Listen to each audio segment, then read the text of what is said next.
Hujan deras yang mengguyur kawasan Kabupaten Aceh Utara dan sekitarnya sejak Minggu 6 Oktober menyebabkan ratusan rumah di Kecamatan Matangkuli kembali terendam banjir pada Senin 7 Oktober 2024. Ketinggian air di permukiman warga mencapai 80 cm.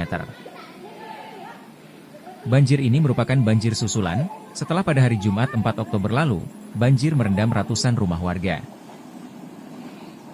Warga yang baru saja membersihkan rumah mereka kembali dilanda banjir pada hari Senin.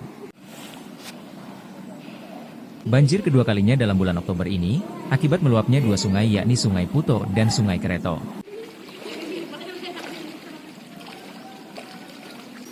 Sementara desa yang terdampak banjir yaitu Desa Tanjung Haji Muda, Lawang, Siren, Munje, Pantepirak, Lubopirak, Hagu, Desa Muria, Aluto, Alu Entok, Desa Punti dan Desa Tumpok Barat.